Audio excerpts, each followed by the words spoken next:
Hi, my name is John, and I'm grateful this morning because we are all I'm awake because of the grace. And thank you for watching because right now you're watching this. There is sufficient grace that is making all this possible. Um, at times we try to think so much about what will happen or what is your input to make things happen or things not to happen. But if you take a closer look, things happen.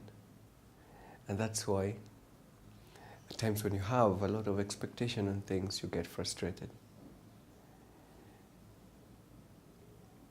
One thing you should, if you observe closely, you'll see things not always happen the way you want. And it's because you don't control what happens. In fact, you can't even know how you're breathing or where your next heartbeat is coming from or where your next breath is coming from.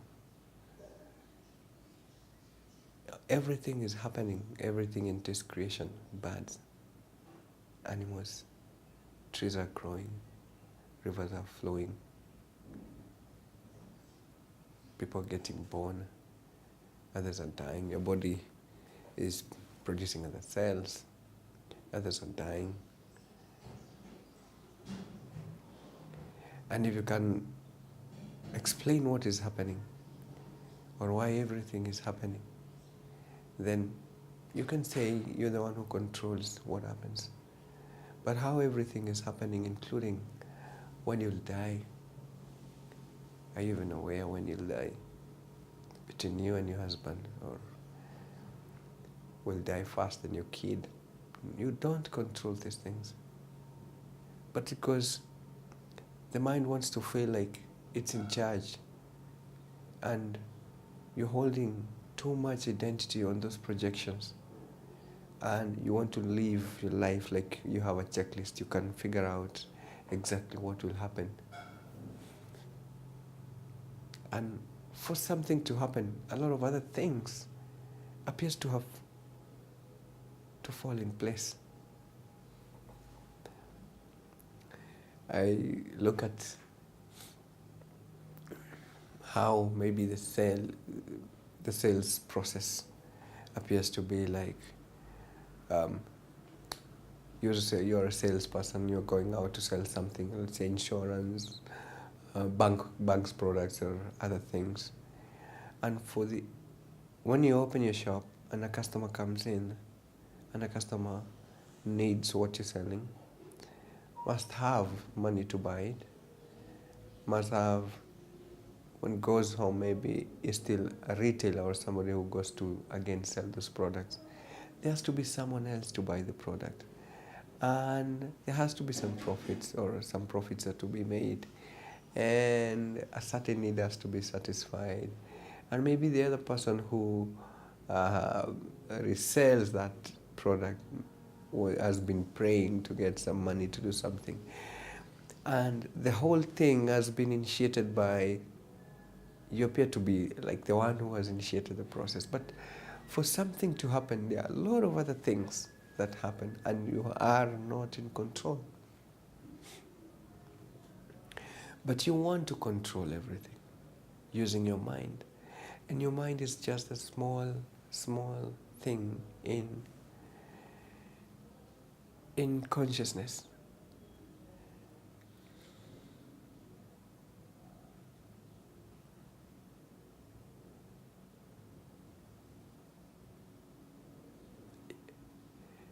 There's a lot of love by understanding who you truly are and knowing that everything else outside that are objects that comes and goes, and that everything that comes in space and in time will also go.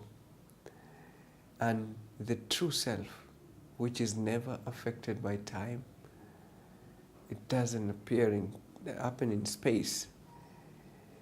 It has no color, it has no form, it has no shape, has no weight, has no mass.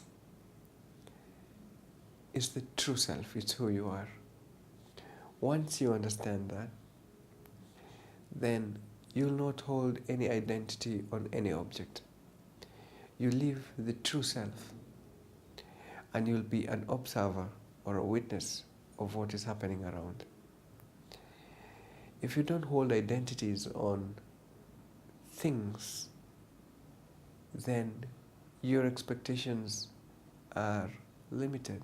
And when things happen, they don't happen because of you, or they're not happening for you. Things are just happening. You are also happening. And by grace of God, what you have, whatever you have, the grace of the Supreme, the grace of the Divine, the grace of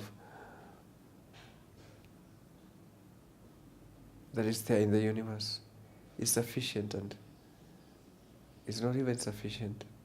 It just is, because you can say it's even enough, because enough is also a limitation. You can say it's sufficient because it's like you're comparing it. But I'm just using these words to try to open your mind and just to point you at what is.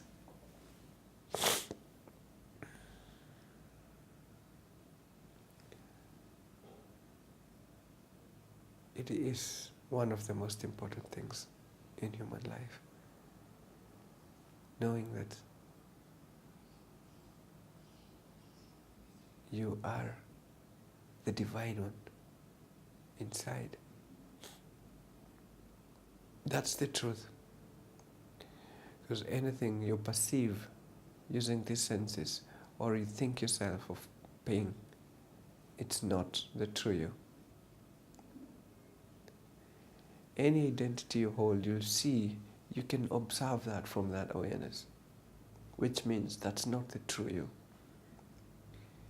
If you say you're a teacher, even when you're teaching, deep inside you can tell you're not.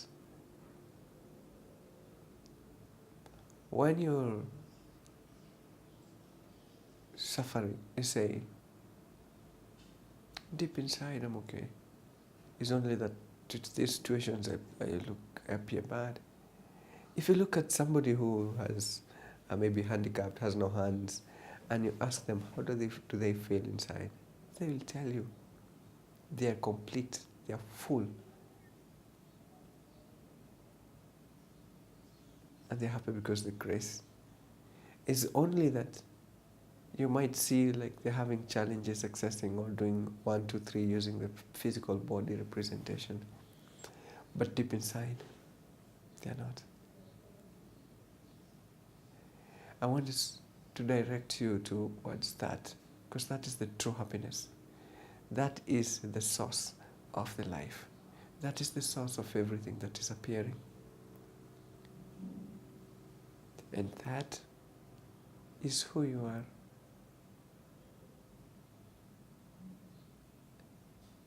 Anything outside that, it's secondary. That is the awareness that sees the mind. If you can be able to observe that from that awareness, you're able to see your mind, you're able to see all the other things happening.